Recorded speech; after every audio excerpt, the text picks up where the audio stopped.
in our forests we try to provide the best habitat we can for birds, animals, what have you. And as far as birds go, there's three types. So you've got ground nesters, we can't do much for them. You got ones that build nests, and you got ones that live in cavities. So for the ones that build nests, we put out bits of wool and string and cotton and stuff in the spring. And my fleshing beam here, where I grain and membrane the deer hides and where I dehair them in the spring, there won't be any of this left. And we'll find that built into these nests. We'll find it in our nesting boxes. Funny story, because I do like watching wildlife. In a previous home we lived in, log cabin that we built, there's this robin, and I'm pretty sure it was an immature, and it was its first year to nest. And it decided to build under one of our eaves, a nest similar to that. And its engineering wasn't so good. So it would fly in, and instead of bringing in twigs and bits of grass, it was coming in with whole leaves. And it would fly along until the leaf would flop in front of its face and it couldn't see. And then it would drop the leaf. And it built about 4 nests, and they all fell apart. Anyway, finally it got the 5th one built, and yeah, it laid 2 eggs, and they hatched. We got some pictures of that. Anyway, that's pretty neat. Anyway, I'm going to head back to the woodlot. I got 10 of them built earlier this morning. I'm going to get them hung up in the trees.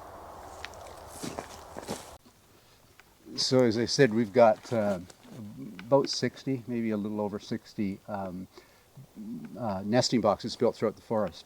And because the squirrels like to get into them, I put these portal protectors on there. They're made of copper, and well, they chew away at that, and they're quite a tenacious creature, and yeah, they finally find a way in. So what I'm going to do to combat that, because this just doesn't seem to be working, I'm going to build some squirrel boxes. So I'm going to build them bigger with a bigger hole, and hopefully they'll leave my bird nesting boxes alone. We put numbers on all of them, because we like to see who our tenants are, what species of bird we have, and we can record that. And it's just an interesting pastime. Anyway, off to the woodlot to hang some.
So there's the first of many squirrel nests, because I'm going to beat them at their own game. If I give them a better home, they're going to leave my bird boxes alone.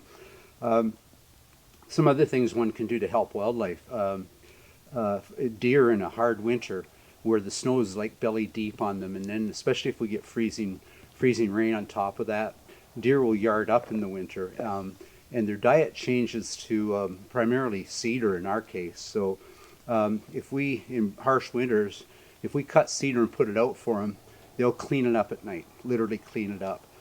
Some people put out corn, but corn's fine during the summer, fall, but it's not a good idea to feed them corn throughout the winter, because their bodies just simply don't adapt to it. They don't digest it properly in the wintertime. So those are a few other things that one can do to sort of help the wildlife in a harsh winter. Anyway, I'm going to build a bunch of these, and we'll see where that goes.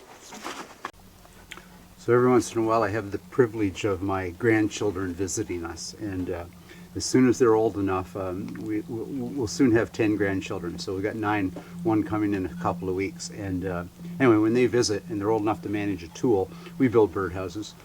So they help me along because we built so bloody many of them. But we do sort of ornate ones with them. So we do peaked roofs, and then we paint them and put flowers and bumblebees and such things on them, and they take them home with them. But the ones that I build for practical purposes are about the simplest design one can do. I utilized all the scrap wood left over from the cabin build, the floor, the roof sheeting, etc. So essentially, I nail it to the tree. And I know I'm going to have an arborist out there saying I'm wounding the tree, but I've been doing it for about 15 years. And cedar is a pretty tolerant tree, compartmentalized as well. So pretty much nail them all into cedars, and those two little wounds don't seem to have had effect. I drill a couple of holes in the top on either side for ventilation because they can get pretty hot in summer. I put in 2 small pins on either side so that each spring we can open up the door, clean out the debris so they get a fresh start, close it back up, put in the 2 pins, and I can do that when it's nailed up in the tree. I don't have to take it up and down. Yeah, so like I said, there's 60 some. I've got 10 more now, so that's 70 some odd.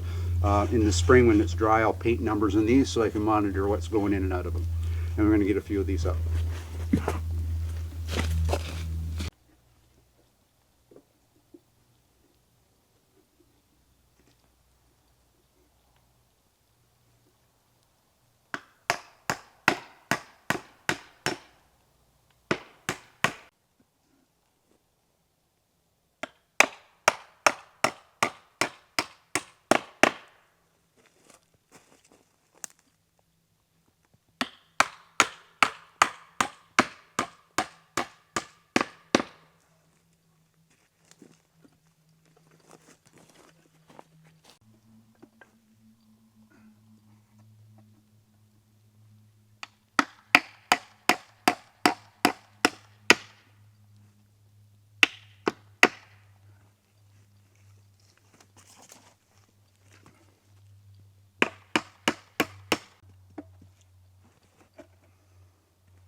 Last of the logs split, so doesn't look much like a canoe, but it's going to. So this is going to be the sheathing material, and when I'm done, I need about 80 to 90 pieces for a 16 to an 18-foot canoe, and those pieces are going to be paper thin, maybe 2/32 of an inch I'm going to aim for, so really thin pieces that are going to come off the outside. This heartwood, I have to do some splitting out a little bit more of the heartwood, and they're ready to go. 2 lengths, because what I do is the longer pieces go sort of in the middle of the canoe. Bear in mind they're running longitudinally, so they go in the middle, and these shorter ones will go in the bow and the stern, and then the ribs go in. I got the ribs split out over here.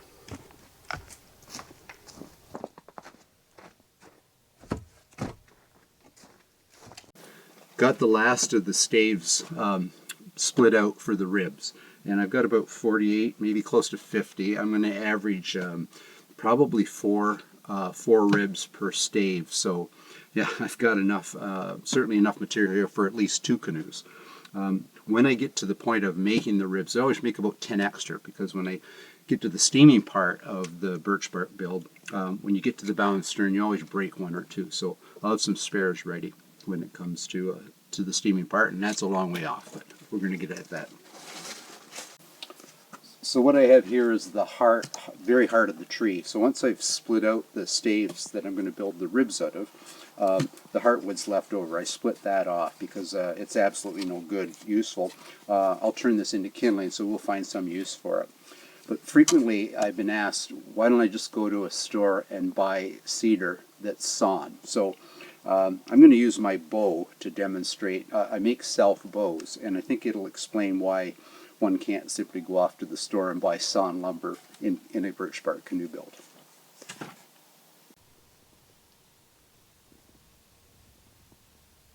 So I make self bows, and when they say self bows, it basically means just a simple piece of wood, a single piece of wood.